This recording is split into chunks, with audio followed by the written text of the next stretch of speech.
Do not confuse this with treatment or mental health advice or direction. Nothing on this podcast is made to supplement or supersede the relationship and direction of your mental health caretakers. Although David Kozlowski is a licensed marriage and family therapist, he is not functioning as a certified mental health professional in this environment. And same applies to any professional who may appear on the Light the Fight podcast. Hey, all you Light the Fighters out there. Thank you for joining me for another episode of Light the Fight. I'm your host, David. And as always, we are brought to you by 1-800-CONTACTS. If you love contacts, if you don't like contacts, at least you don't like wearing them, but you need them, go to 1-800-CONTACTS. If you love contacts and you just want the best deal and the best price and the best quality of contacts, go to 1-800-CONTACTS. They've been our community sponsor for about 4 years now. Without them, we would not be able to give you some of this relationship goodness. Also, we're brought to you by Lingo Eyewear. If you want $30 off your very first pair of dope, fashionable prescription glasses or sunglasses, go to Lingo Eyewear, www.lingo.eyewear.com. Put in, or / Light the Fight, put in code word Light the Fight. You'll get $30 off your very first order.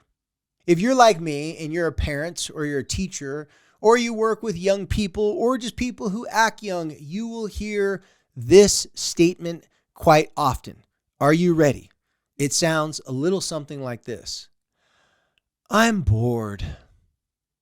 Well, if you're like me and you hear that constantly, you're always looking for a good response. If you're a parent, when you hear that, sometimes you jump right into, well, I better think of something exciting and entertaining for my kids to do so they're not bored anymore. Or if you're a parent who's getting tired of hearing your kids say, I'm bored, I'm bored, I'm bored, then you get a little irritated and you start saying things like, well, go do something, go build something, go play with something, go do that. And then usually they'll follow up with things like, okay, well, since I'm bored, will you let me do the thing that I've been grounded from? Will you let me play with something that you already think I've been doing too much playing on?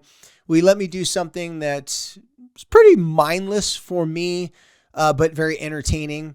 And then you become in this debate, fight, or argument with your said child, just trying to convince them that those things aren't the things that they should be doing and they should do other things. But then they say, ugh, that's boring or that's not fun. I would do this, but that. I would do this, but that. There, all these other different types of reasons why they cannot do something.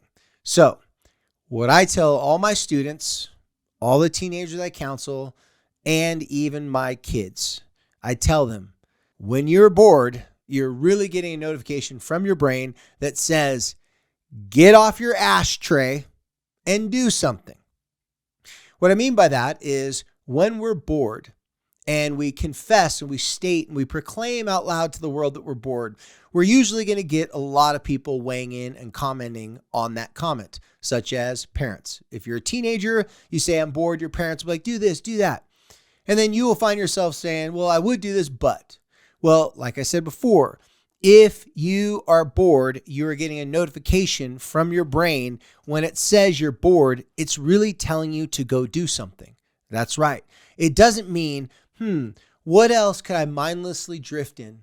What other things could I just use to entertain myself? What other shiny things could I be distracted by so I do not have to focus on reality and the things that are right in front of me that I want to do, I should be doing, or if I don't do soon enough, I'm going to be really stressed out and make my life a whole lot worse than it already is.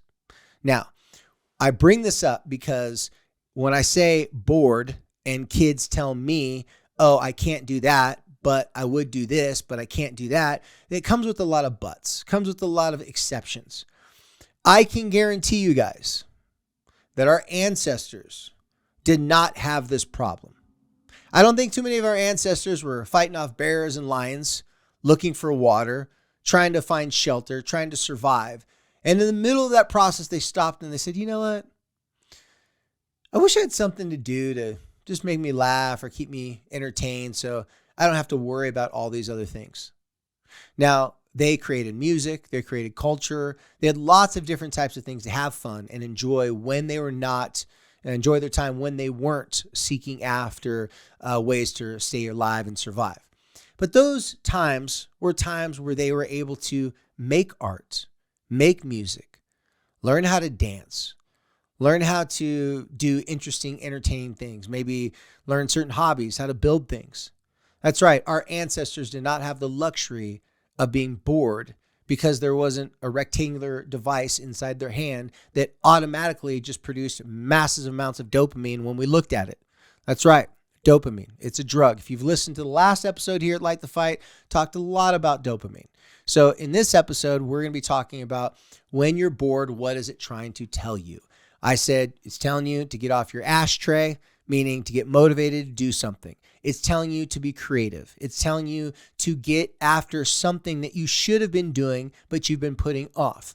Again, when our ancestors had time in between survival, in between finding food and all those different types of necessities that they had to acquire and they had to maintain every single day, in between those times, they spent a lot of time working with one another, doing social things, trying to better the lives of other people. Maybe they'd make blankets for one another. Maybe they'd come up with a dance routine for them to use at the next ritual or ceremony that was going to happen in the tribe. There was always something that they were looking forward to doing because they were creating stuff. They were moving forward. When you're bored, it really is an invitation for you to move forward. It really is an invitation for you to look at the things that you didn't want to look at, but it's time for you to take those things seriously. Boredom, to this degree, I think really is a new age problem. I don't think, like I mentioned, our ancestors, not that they didn't ever get bored, but it wasn't that often. There's no way they could have spent hours upon hours every single day just twiddling their thumbs, thinking of something to do. No, I'm sure it was quite easy. They had some downtime. They're resting like, hey, I'm bored. Tell you what, why don't I go see how far I can shoot my spear across the lake? Last time I could only make it out to the second rock. Let me see if I can make it out to the third rock out in the middle of the lake. How would that help them? Well, it could help them in hunting. It could help one of our ancestors, if that was a real story, be more proficient at shooting an arrow. Let's say throwing a rock was something that they got really good at. Well, that could also help them for hunting. It could help them for self-defense. There's lots of things in our ancestors' day-to-day lives that they came across that when they had a moment, downtime and rest time, their brain instantly started to think, what could I do to better myself, my life, or more specifically, what could I do to better the lives of the people around me? When you have a youngster and you see them, let's say, building a fort outside, that not only is keeping their mind engaged and keeping them entertained, it's also allowing them to bring someone else into that process with them. They can invite a friend to build the fort. Now them and their friend are communicating, they're having ideas, they're working together on this project. Same thing if you have a high schooler or an older kid. Let's say they're sitting around, they're thinking, oh man, I'm bored, I got nothing to do. We say, all right, well, I'm not going to sit here and tell you all the things you should be doing, but I could have swore yesterday you said it was one of your best friend's birthdays tomorrow. Why don't you come up with a way to make them feel special? They made you feel special on your birthday. Why don't you call some friends? Why don't you do something digital, make a funny video, do something that can use your creativity to help you move forward. Because even though it may be something as simple as coming up with a cool way to make your friend feel special on their birthday, you're involving other people, you're involving your friend, you're thinking about someone outside of yourself, and you're definitely not bored when you know you're creating something to better someone else's life. So boredom, in essential, in its bare, just raw sense of self, it is trying to tell us something. Just like the last episode, we focused on what is anxiety trying to tell us. Well, if we look at what boredom's trying to tell us, it's very similar to anxiety. In fact, a lot of people, if they're bored, it gives them anxiety because they have nothing to do. Well, boredom is our friend, just like anxiety is our friend. If we look at it for what is it trying to tell us. And in this case, I'm telling you, it has a very specific message. It's telling you to get something on your to-do list, start working at it. If it's something you've been putting off for a while, if you're bored because, I have nothing to watch on TV, well, maybe you should be going to bed right now. Maybe you shouldn't be up this late. If you're bored because you've scrolled through your phone, you've seen all the new posts and everything out there, maybe it's because you're supposed to pick up that book for that project or for that assignment that you're supposed to be reading in class. Maybe there's a connection between boredom and anxiety. When I say maybe, what I'm really saying is definitely. If we are seeking, how do we avoid being bored? How do we just keep ourselves entertained constantly? we're putting off very important things, like I told you before, that we should be doing, we ought to be doing, or maybe even sometimes we want to be doing.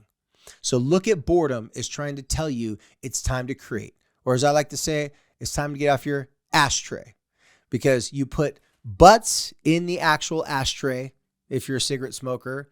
And when you're bored, you end up putting a lot of butts in your vernacular and in your description of why you can't do things, because everyone's going to give you ideas. Everyone's going to give you suggestions of what you could do when you're bored. Unfortunately, most young people that I talk to, they have comebacks to those suggestions of like, I can't do this, but I can't do this, but. Well, quit using the buts, because butts go in the ashtray. And instead of saying, I would do this, but say, if I'm bored, that means it's telling me I need to create something. I need to become motivated instead of just trying to become distracted. Well, as always, you guys, thank you for visiting us here at Light the Fight and for joining us here on the podcast. If you don't follow us on Instagram, please go follow us on Instagram. And we are now active on YouTube. So all you 300 something or whatever, how many ever YouTube subscribers we have, thank you for staying with us and not unsubscribing after all these years of no content. We hope to be giving you a lot more content on there. If you like YouTube, you're going to be getting a couple videos a week. So thank you for that. You're going to be a couple extra reels, and share those with your friends. Share those with people that you think could be could have some benefit to getting this message and getting the topics that we talk about on a weekly basis here at Light the Fight. And as always, thank you for helping us to light the fight.